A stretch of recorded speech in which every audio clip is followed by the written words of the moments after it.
everyone, to everybody who is joining us. As Mandy said, my name is Wes Gordon. This is my first try at presenting through this format, so please bear with me. If I go too quickly, I told her earlier I have a tendency to start talking and rambling too fast, so just cut me off. I will not be offended, I promise. But I am very glad to be presenting on objectives because I believe that regardless of what you are teaching, grade level or content, objectives are probably one of the more important components to our career that we have to deal with when creating lessons. And to that end, I started with a Robert Marzano quote because he is everywhere these days in the literature. And I like this quote because it's short and it basically says just what we need to do. When thinking about why we need to write clear and clear objectives, it's because students who can identify what they're learning will significantly outscore those who cannot. And I mean, that's basically it. When students know where they're going and the purpose for what they're being taught, then they will always outscore and outperform. And even if we're not talking about test scores, we're just talking about the level and the depth of learning that they experience. Those who have been given clear objectives will always do better. Let's see if my arrows work. Oh, and they do, thank goodness. I wasn't familiar with this fellow, but I liked the quote when I found it. And it says, teachers who truly understand what they want their students to accomplish will almost surely be more instructionally successful than teachers whose understanding of hoped-for student accomplishments are murky. And this one, I stuck it behind the Marzano quote because I feel like this is the other side of it. So if Marzano is telling us that students will outperform when they have clear objectives, I felt that this one was saying teachers will also perform better instructionally when we know clearly what our purposes are. So that's why I stuck them here, and I think that that will lead us into the basics. So what I thought about when I was preparing for this is just kind of like the overall, you know, like why are they necessary? And essentially, like the quote said, is they're just a roadmap. Having our objectives clearly tells us where we need to go with our instruction. And knowing that and kind of keeping that in the front of our minds, I believe, helps us when we're creating our assessments, when we're talking about how to develop the instruction. And ultimately, it'll lead us to the data to know whether our students are achieving what we're attempting to teach them.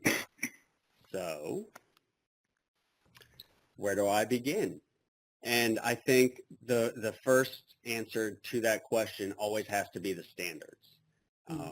Whether you're no matter where you're teaching, anywhere, whether it's the Common Core state standards here in the States, if like me, I teach here in the state of Florida, we have the Florida state standards, and that we have to go by those. What do those, because those tell us what the students need to learn. And when we know what is expected of them, then we can create our objectives to meet those standards. So hoping I'm not veering off path too far here to say that breaking down the standards and I hope not to be an overly used term, but unpacking the standards and knowing what is expected of our students will help us to begin creating the objectives for our lessons. And I think that that applies whether you're doing unit lessons that might take, 30 days, a month, or whether you're just teaching a lesson for a 50-minute high school class. Whatever the objective time period is, it's got to be tied to whatever standards you're expected to teach. A part of that, a lot of districts will be using pacing guides, which kind of help with that unpacking. And then you can look at that and determine your objectives based on what the pacing guides for your district or your school is providing you. And I stuck on the end here, collaborative planning can help establish where to begin, because I really do believe that if you can work with other teachers who either teach on your grade level or in your content area if you're high school, working collaboratively with them will help to build your objectives and know how, where to start building those objectives, if that makes sense. Stop me if it doesn't, please. I can't see who's typing, so I don't know. This slide, I think, is probably, at least in my opinion, second to the standards, and that's to know the assessment. I don't mean teaching to the test. I've had a lot of teachers question me on that. What I mean is when I'm kind of planning out a lesson for the week, I want to know at the end of that time frame, how am I going to assess that my students have learned what I taught them, whether it is a test or whether, some other things we'll talk about in a minute, but just knowing how they're going to be assessed and then building backwards. It's called backward planning. And that helps me thinking about what verb I need to choose and what action I want my students to take when I'm actually at the point of building my objectives. So like I said, if we know how the children will be assessed, then we can know where to begin teaching them. And along those lines, the capability verbs. And this is probably, in my experience, both personally and working with other teachers, is the capability verb is probably where most mistakes occur or misunderstandings occur. Because when we're looking at building our objectives, you have the verb, and then, as it says in the Who's Engaged book, it tells us that you have the action and then the verb. The verb is the part that has to be clear, and it most importantly has to be something measurable. In other words, you need to be able to see, or the student needs to be able to exhibit whatever it is you're asking them to do. And that's why Bloom's taxonomy is a really great place to start looking when you need to know what verb to choose. Things that pop up a lot that we need to try and avoid, as I say here in the third bullet, are using words like knows, learns, and understands. And I know that it says that in the book.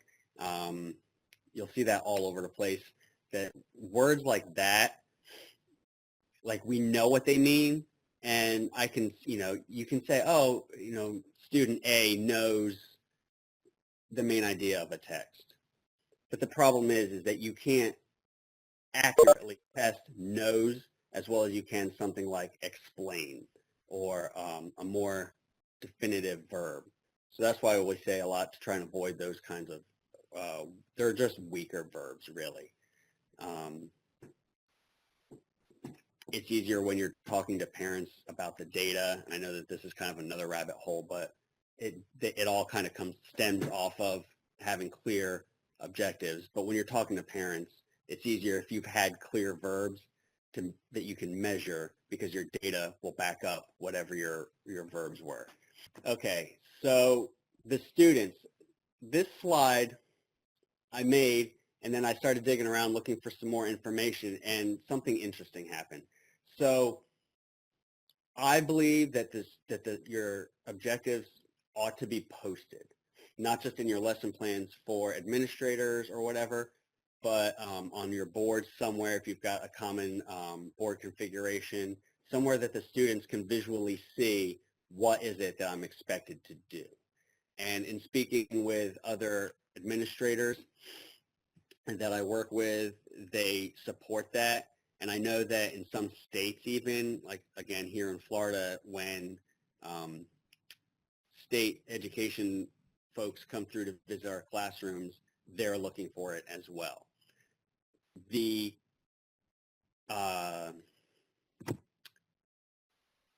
disagreement that I came across is that a lot of teachers kind of felt like if you're posting what it is that you want the students to be able to do, identify the theme of a story, or recognize and explain main idea, for instance, that you are taking away some of that organic ability for them to develop their own understanding. And I kind of see their point, and we definitely want the students to be able to build their own learning. We act as the facilitators. However, what I was thinking about today when I was preparing for this was that it's kind of like an architect. So an architect is given information about the house they are to design. You know, the family will say it needs to be 3 bedrooms and 2 baths or whatever. But that's not going to limit the architect and how he designs that house. And by telling the students ahead of time what we expect them to be able to do at the end isn't going to limit or impede in any way their ability to achieve that through their own means if we are acting as the facilitator of their learning. So I think to post it, and then in addition to just posting it, I have here make the sharing of objectives a routine, something you do at the beginning of each class or at the beginning of each week, and then you refer back to as you're going through the lesson. A great way to do that, and something you might hear a lot if you start looking around for more examples and research in this, is students will be able to, or SWABAT. And that's one I've used for a long time. I remember my first professor in undergrad, when we started learning about these things, always reminded us that our objectives are what is it that we expect the students to be able to do at the end, and then can we measure that they've done that? So SWABAT is just one of those things that has stuck with me. It's still on my board right now. And a good example of making these the routine is going to be this short little teacher channel video that I found. It's only just a few minutes, but I thought it was a really good example of how to use SWABAT and share with the students what it is that you're expecting of them by the end of the lesson. Okay, let's turn that down. SWABAT. So this is something that has been really effective in our classroom.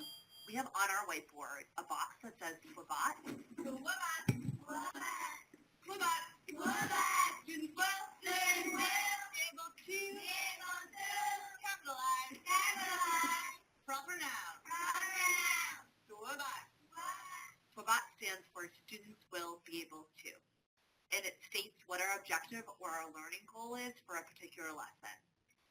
SWABAT.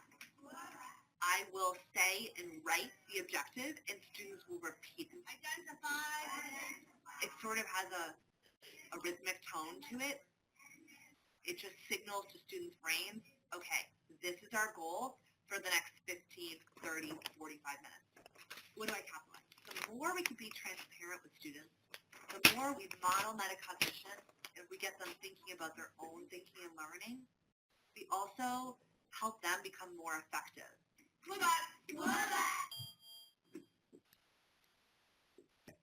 So that was just a quick little, that's the way she does it, and actually I think that would be really effective.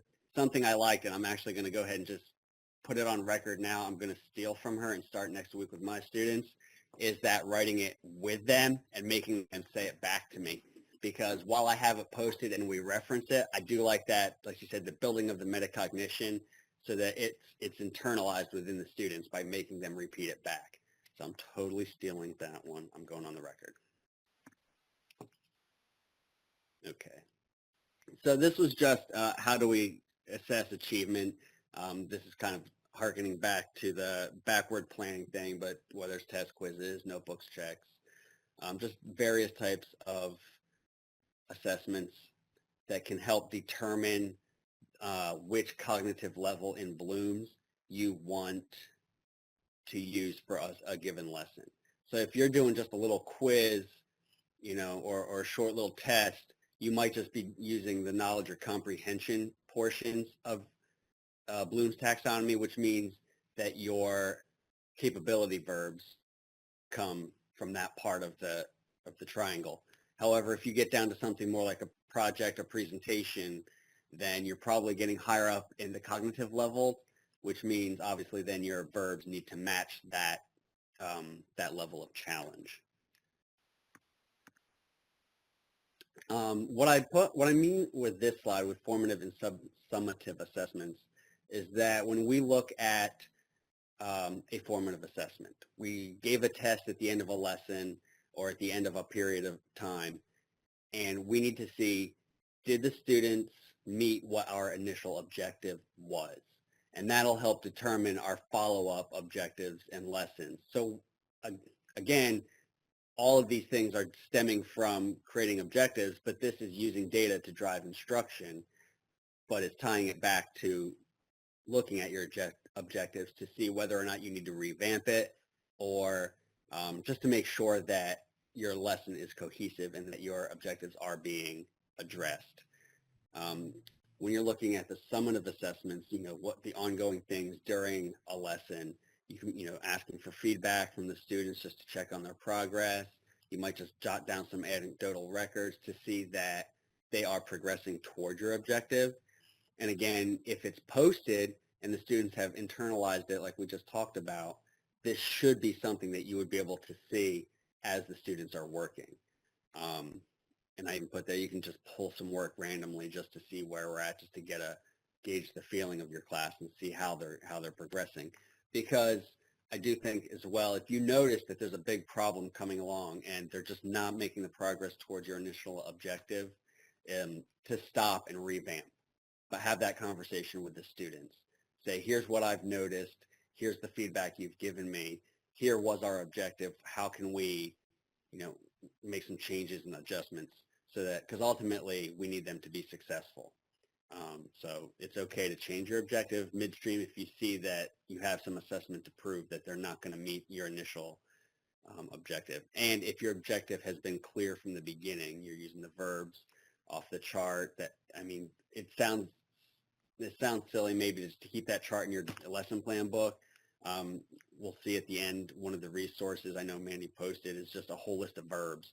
I would just keep that with my lesson plan book, because if you're using those clear verbs and clear actions creating your objectives, then using some of these feedback and anecdotal records should help you be able to gauge your lessons as we go. Oh, we're at the resources already. Hey, look at that. It took longer than 10 minutes. Good. It's good timing, yeah. I was so afraid I was going to go too quickly. So just to go through, there is so much out there. I was actually really overwhelmed when I first started looking at a few things. The first bullet, I'll just run down a quick, just give you kind of what some of these are. The first two, the teach online and the second one, which is the sample verbs, those two actually both came from the third bullet point, the Learn and Teach Statistics WordPress website. So I'm going to start with the third, and that was really just kind of a little article I found that just had kind of a quick and dirty run through of know where you're going, choose your verb correctly, pick an action that you can measure, and then put that all together and you've got your objective. So that's kind of a quick how-to of the literal writing of an objective. The top one is kind of all of that information in more of a quick, something you could print out and keep near your lesson plans idea to like a step-by-step. And that's from the Arizona State University. The second one is the PDF with the list of verbs. That one is from Penn State as well, and that one is a really good idea if you're just not sure what verb you want to choose or you want to make sure that it's good and clear. That's a good place to start, so that for learning objectives would be good. Jumping down to the fourth bullet, the UNC, that one I really, really, really liked. I put a little some stars here in my notes. That one's one I'm going to make sure to use, because it's really talking about developing and relating your kind of everything I've been talking about, although probably much more clear than I've delivered it. It seemed really comprehensive, and it was just a wealth of information about backwards planning, just kind of everything. Like if I'd have found that one first, I probably would have built this whole presentation kind of around it, because I thought it was that useful. The WikiHow thing is, again, just another quick how-to. I tried to include, if you read some of these, not knowing my audience fully, whether it's going to be elementary or high school or what have you. So some of them talk about, like preparing classes for college, while some of them look a little more elementary oriented. So hopefully I got a little of everything in there. But even if you're elementary, it doesn't hurt to kind of know some of the research and see what's going on in terms of these things. The last two are just some more, a different, I'm sorry, not the last one, but the one after the WikiHow, the assessment from Duke was, again, just a different take on writing them. It was a PDF, so I thought it might be useful if you wanted to print it out and have it available in print. The last one is an article, the ASCD.org publication, and they are always a good resource for all things education and educational leadership. Adrian, you might want to stop by Ms. Hawk's room. Your cell phone is in there. Sorry, I'm at school.